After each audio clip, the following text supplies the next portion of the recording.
सब कुछ सौंप दो। तो आपने क्या क्या सौंपा?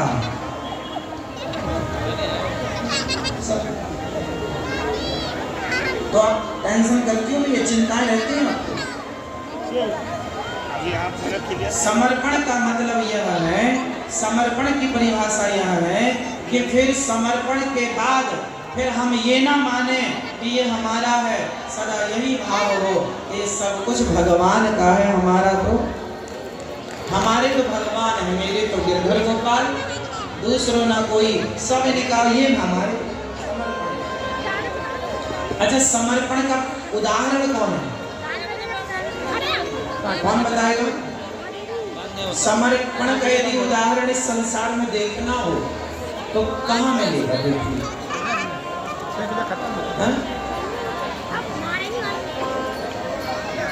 कौन? मीराबाई?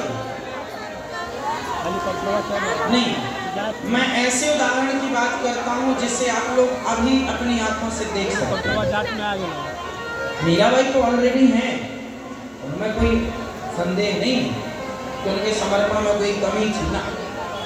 प्रैक्टिकली यहाँ बैठे आप देख सकें ऐसा उदाहरण दीजिए। कौन है वो जो समर्पण की मिसाल है? हाँ? कौन? हाँ? प्रहलाद जी। प्रहलाद जी तो हैं, लेकिन हाँ, मैं उस युग की बात में आज की तारीख 26 दिसंबर की बात कर रहा हूँ, आज की बात बताइए। मैया गूगल से पूछ रही हो? नहीं होगा तरस के पास। जो सवाल हम आपसे पूछते हैं वो गूगल के पास नहीं होता। आज के युग में, आज के समय पर समर्पण की सबसे बड़ी मिसाल कौन है? समर्पण किसमें देखने को मिलता है? उसका नाम है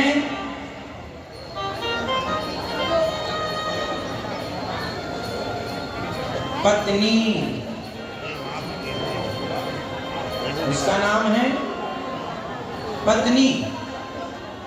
इस धरती में सबसे ज्यादा समर्पण की भावना कहीं देखने को मिलती। समर्पण किसे कहते हैं? इस मामले में पत्नी को गुरु बनाकर सीख। अब आप अभी समझ नहीं पाए, हम समझाते हैं क्लियर। पत्नी समर्पण की मिसाल है, एग्जाम्पल है, उदाहरण। कैसे? भाई, पत्नी जब ससुराल आती है, यदि उसका पति घास की झोपड़ी में है तो पत्नी उसके संग कहाँ रहती है? और महल है तो महल में।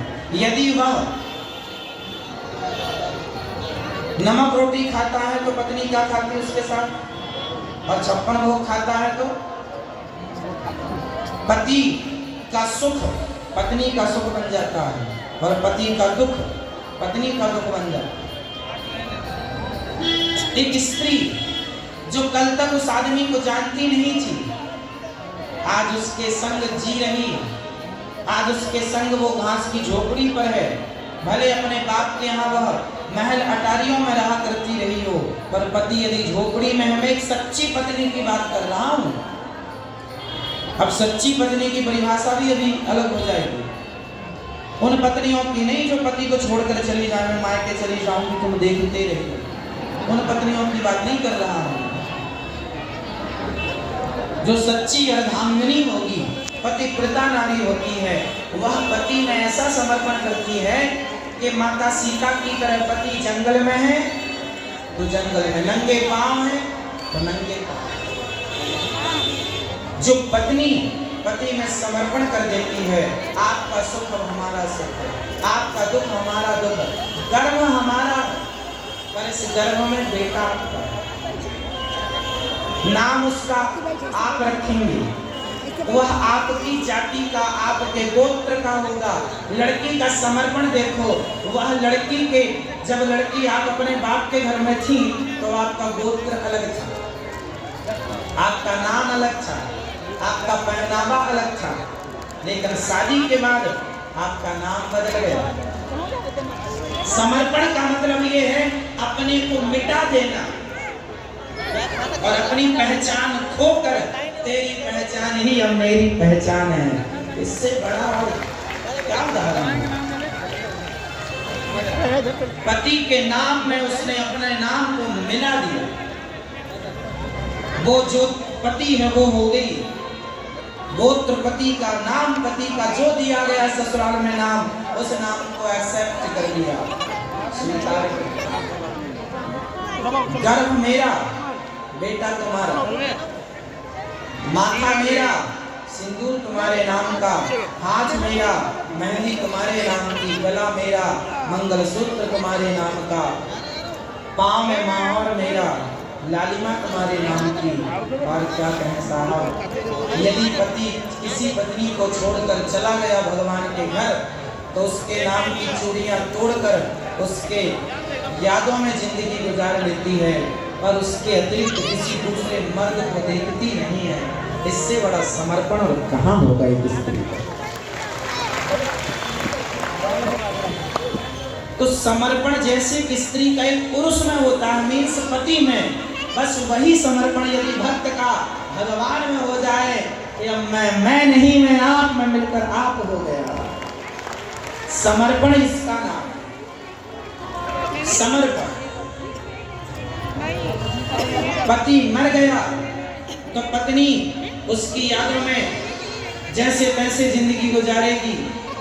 भगवान ने दुख दिया पर भी तेरी यादों में जिंदगी गुजारेंगे। ऐसा नहीं कि तुमने दुख दे दिया तो तुम्हें छोड़ देना, पति मर गया तो दूसरे से प्यार कर ले, ऐसा नहीं होता। क्यों नहीं ऐसा होता? यही प्रेम और यही है समर्पण कि भगवान सुख में रखें, दुख में रखें, जैसे रखें वैसे खुश रहो। यही भक्त की भक्ति है और यही समर्पण है। तो कुंती माँ ने कहा है, प्रभु हमें विपदा संतु न शश्वत तत्र तत्र जगत गुरु भवतो दर्शनम यत्स्यात् अपुनर्भव दर्शनम। हमें विपत्ति दुखों से अगर चोट खाई ना होती तो कन्हैया तेरी याद हमें, तो भगवान के चरणों में समर्पण करना है। समर्पण ऐसे किया जाता है पत्नी की तरह। तो ऐसा वाला समर्पण किस किसने किया है? इस वाले समर्पण के तो कम लोग हैं। तेरी मर्जी में मेरी मर्जी, मेरी अपनी कोई मर्जी नहीं। जो आप दे दें, जो आप चाहें। यदि आज मुझे रोटी नहीं मिली तो भी खुश रहूं ये सोचकर कि आज मेरे कन्हैया की यही मर्जी है कि मैं भूखा रहूं। आज मैंने चकाचक खाया तो मेरे कन्हैया की यही मर्जी कि आज मैं चकाचक खाऊं। आज मुझे जमीन पर फुटपाथ पर सोना पड़ा, कोई बात नहीं, सोऊंगा मस्ती से, क्योंकि आज ये आपकी मर्जी है। और महलों में सो रहा हूँ, ये प्रभु आपकी मर्जी है। जहाँ जहाँ तू ले जाएगा, जहाँ जहाँ जैसे जैसे रखेगा, वहाँ वहाँ वैसे वैसे मैं रहूँगा, शिकायत नहीं करूँगा। ये समर्पण, और ये वाला समर्पण आ गया तो आप सुखी हो जाएंगे। जो आपका फिर चलता है ना, मेरा क्यों नहीं हुआ, मेरे मन की नहीं हो रही है, तेरे मन की क्यों होगी? मैंने तो अपना मन भगवान के मन में मिला दिया, अब मेरा मन भगवान का मन है। जो भगवान का मन वही मेरा मन, मेरा अपना कोई मन नहीं। मेरा अपना कोई मन नहीं। मैं तो बिना मन का हो गया।